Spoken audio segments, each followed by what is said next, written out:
Redline Gamer here. So today I want to cover a few things about Diablo 4.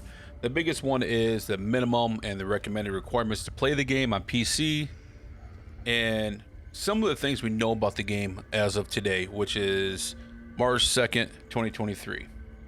So the first thing I want to go over is the minimum requirements to play the game. Of course, you need a OS of a 64-bit Windows 10. You need the processors, the Intel Core i5 2500K or the AMD FX 8100. You know, the Intel and the AMD cards are about 12 years old now, so most people will be able to play the game just on those basic minimum requirements there. Memory is 8 gig of RAM.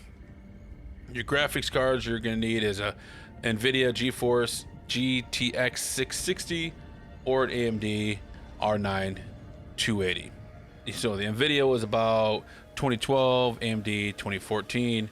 So I don't see why anybody won't be able to play the game on the minimum requirements that's out there. You know, it's very basic, it's very old, things like that. You'll need a DirectX version of 12, SSD with 90 gig available space. Of course, you're gonna need a broadband internet connection. So that's just the minimum, guys. It's not that much higher for the recommended requirements. For the recommended, you got your 64-bit system, you got your Intel i5 4670K or the AMD R9 1300X. You know, the Intel is basically about a 2013, and you know, was when it was released, and the Ryzen was a 2017 release date. I mean, these are not very high standards at all to have to play the game on the recommended. You need 16 gig of RAM, the NVIDIA GeForce GTX 970 or the AMD Radeon RX 470. You know, the NVIDIA was a 2014, and then you got the AMD was a 2016 release.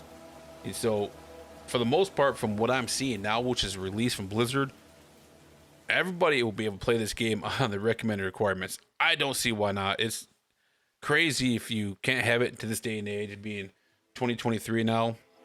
You can play this on a freaking toaster. Yeah, then you'll need your DirectX 12, and your storage will need 90 gig, and of course your broadband internet connection. So with the recommended, you're going to have a 1080p resolution with the minimum graphics of a 60 FPS. So that sounds really good to be able to play the game just on the recommended. So that's just the minimum and recommended requirements, guys. Now let's dive into a little bit more of the game. Some other things we know. We do know how many classes are going to be released in the game. We know when the beta is going to happen, and for the open beta, for the public, and the closed beta during, if you have it pre-ordered. If you pre-order the game, you'll be able to play March 17th through 19th, which those days I will be streaming the game. If you're interested, you can watch me play. I'm not going to say I'm going to be that good at it, but, you know, let's play it to at least see if we're interested in playing it and, you know, purchasing it up yourself. The open beta will be available for everybody for the weekend of March 24th through the 26th. So if you pre-order 17th through 19th, following weekend 24th to 26th, that is when you can at least try the beta. And I recommend everybody at least try the beta if they're interested at all, see if they like the game, and let's put a hard crunch on it to see how the launch could be. If they know that there's 5 million people gonna play it from day one, if they did the beta, they'll know what to expect. When they release the game, they can fine-tune the final parts then. All right, for up next, we have our classes. So the Druid is the shape-shifting Druid class, which was one of the very first classes to be announced for Diablo 4. They're able to use powers based on the earth, wind, and shape-shift into werebears, werewolf forms. Unlike the past games, Druid won't use a skill to transform specifically into a form, but instead, when they use a skill that requires a particular form, they'll shape-shift briefly. Druids are also able to bring some companion summons to help them out, including wolves and ravens. Next, we have our Barbarian. The Barbarian are back with their massive strength and piles of weapons you can use. We know that the Barbarian will use something called the Arsenal system, which allows you to tote around 4 different types of weapons, and you can swap between them. You can even assign different skills to specific weapons. So you'll be able to have more customization than any other Diablo game so far. And you can use specific bonuses from a weapon for a skill if that's what you want to do. So our third class will be a Sorcerers. It's the traditional, elemental spellcaster. There's a class that can hurl lightning, ice, fire enemies. It's a more of a ranged DPS. Unlike Diablo 3's Wizards, the Sorcerer is more focused on elemental magic. So expect a lot more flashy parts of the game and just things like that. The new Sorcerer will also be used a new enchantment system, which allows them to not only utilize 6 skill slots like everybody else, but 3 enchantment slots to turn into skills for passive as well. After the release of the closed beta, I'm going to start playing with these classes like that so I can show you a little more about what the Sorcerer is going to be like. So for the 4th class, is my personal favorite, is the Rogue. Man, there's every MMO or RPG game I play, I always kind of go into the Rogue, Assassin type build, a little more ranged DPS, things like that. I just love that type of class. Every single Diablo game so far has had some kind of rogue in the game. So, what you can do is you range attack with your bows. You can have your daggers, short range knives. The rogue is going to be a little different. It's going to work on combo points this time. It's going to be building off from your attacks. And they have a specialization called Shadow Realm where you can become immune to and drag enemies into spooky looking grayscale where you can get all kinds of powerful damage on them, and you can probably, I'm guessing, take a little more damage as well. It's a new thing for the game, so let's see how that goes. So our very last class announced right now is a Necromancer. I never really played with a Necromancer that much, but I am actually looking forward to it because I've seen some of the gameplay with it. It looks really fun.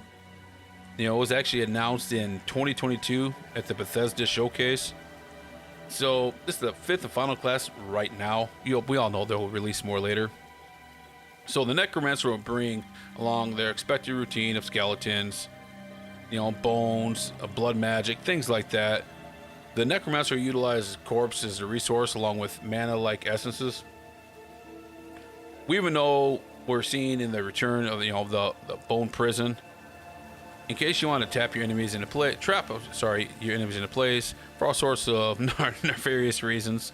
If you're more into like the animating the bones to be your friends and things like that, the new Book of the Dead features lets you customize your minion and evolve them into different specialization skeletal pales. So I'm really hoping that's actually pretty cool. I can see myself using a Necromancer to actually have some kind of pet with me and make him a better partner, companion to fight with me.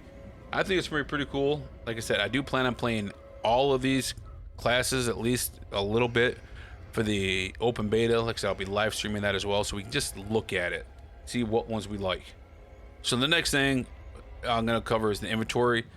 We all sat there and played with the inventory in the other Diablo games where you got a long sword, you got a small weapon, a ring. You got to sit there and move around these blocks so you have space in your inventory. You don't have to do that anymore. So there's going to be a lot less inventory management, which I'm really looking forward to. I think that's a great thing that should have been in place a long time ago. Now, there'll be 3 new stats inside of Diablo 4: Angelic Power, Demonic Power, Ancestral Power. Each one will do its own different things, and they'll be used as a prereq for other items and, affixing it, things like that. So the Angelic Power increases the duration of all beneficial effects like self-buffs or healing. That's going to be great. Your Demonic Power increases the duration of all negative effects like your debuffs, DOTs. Ancestral Power increases your chance of one-hit effects.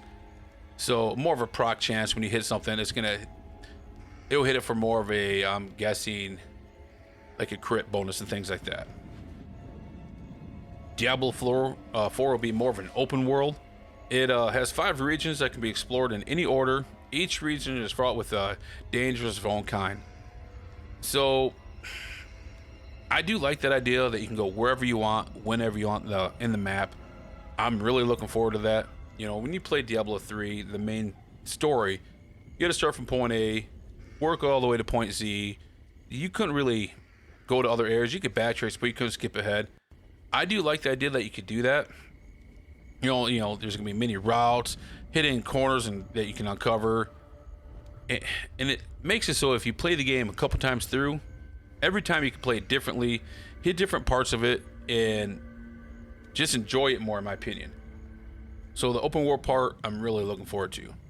Now, for all you people that hate keyboard and mouse, if you're on a PC, well, guess what? It will now support controllers for PC.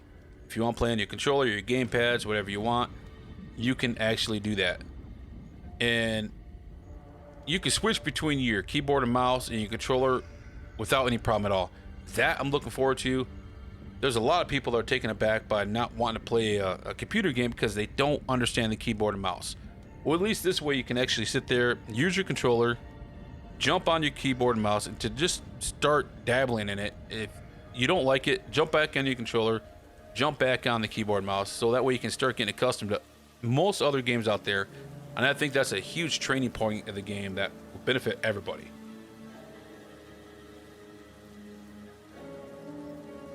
So Diablo 4 will have its own Paragon system. It's gonna be extremely different from the Diablo 3. You know, it's gonna have something, but it's not gonna be the same. When you hit level 50 in Diablo 4, you'll gain the Paragon board, which use digital tiles to enable very specific power boost and character customization. This process begins at the center of the board and radiates outward across normal, magic, rare, and legendary tiles. Each one earned will give you a character a boost of some sort, which is very basic to the extremely powerful. So, you know, it's like you got, I'm guessing it's gonna be like, here's your tier 1. If you want this epic skill, this epic ability, you're gonna have to sit there and go some weird path to get there. I think that's gonna be awesome. This is just the basic design of the tree of it, of the Paragon system. So Diablo 4 will have a battle pass, which I actually kind of like the battle pass system. They announced this in December 2022. It'll be a seasonal content model with a seasonal lasting roughly 3 months. Each season will have an associated season pass, which grants rewards as players achieve higher ranks, completing in-game activities. As in a standard battle pass fashion, there will be a season battle pass available to all players with a $10 paid season pass offering additional, and presumably cooler rewards. So all season passes reward will be cosmetic, so you don't have to miss out. So the nice thing is about season pass, there's nothing that you're gonna have to have. If you want to look something different, that's awesome, but you don't get to sit there and pay every 3 months $10. You can still play the game. If that season pass has some upgrades and transmogs you want, buy it, then you can get them. And here's my very last topic. The number one thing I'm looking forward to, guys, is it will have cross-play multiplayer. So if you're on PlayStation, Xbox, whatever the heck you're on, you can sit there and play with somebody on PC. You know, not everybody has a PC, not everybody has a PlayStation. Your friend might have an Xbox while you have something else. At least you guys can own the game together and play it. So I'm thinking that is going to be huge for everybody. To me, that's a big selling point. I got a lot of people that don't have PCs, I know, and they really want to play with me. So this is going to be key for me. But once again, guys, I just want to do a short little video on what things we're looking forward to for Diablo 4.